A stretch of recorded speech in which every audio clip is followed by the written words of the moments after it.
Welcome to another one of my awkward intros. I'm going to be painting another portrait today with another unique complexion, and I was going to do these really long, like lovely, confident intros, but I'm not that confident. So yeah, if you want to join me painting, you can click the link in the description box below and it will give you a copy of my sketch, my exact sketch. You can print it out and join me if you want to, and if you don't want to, you can just watch. Bye.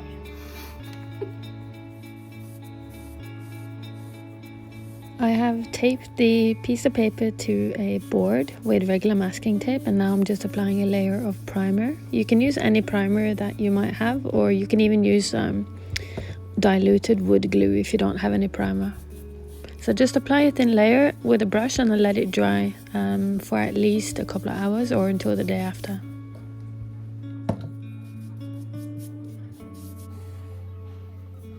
The next step is just to give your piece of paper a colored background. It's just to make the colors that you're going to put on later a bit easier to judge. So here I'm using Winsor & Newton's acrylic paint in the color burnt sienna, and I've just mixed it with some water, and you just give that a thin layer and let it dry before you start painting.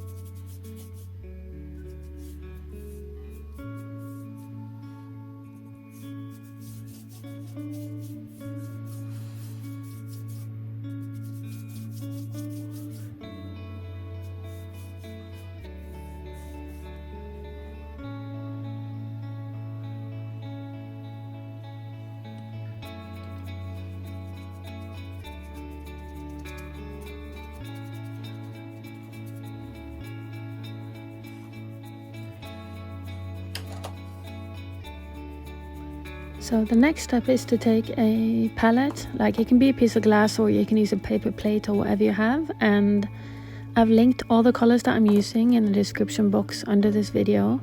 I'm just putting out a small amount of paint on the palette and then I'm going to start mixing them.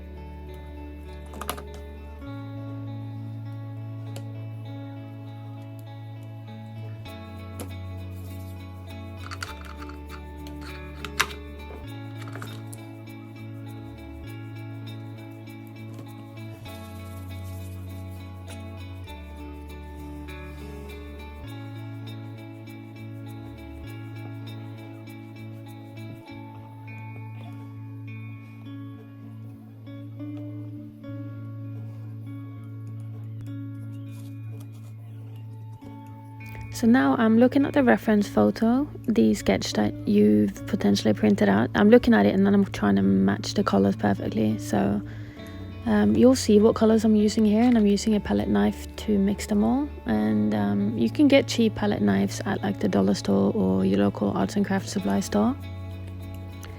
And I'm mixing 3 lighter shades and 3 darker shades.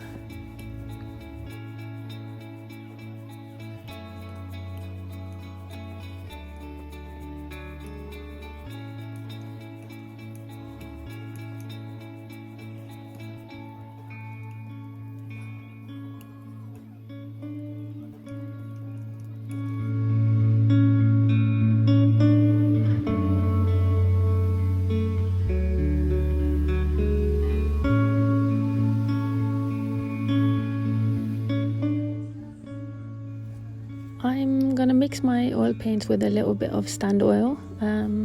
I think that stand oil makes my final painting look a little bit glossier, but you can also use linseed oil or any other oil that's meant as a painting medium for oil paints.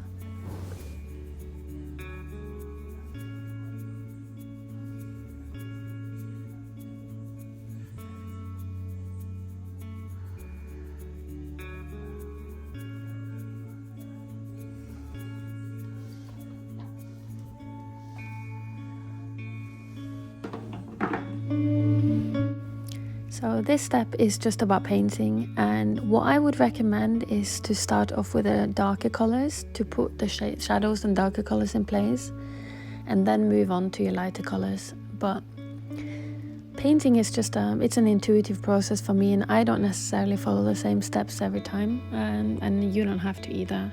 So you can do this in whatever way you'd like. This is just the way that I do it.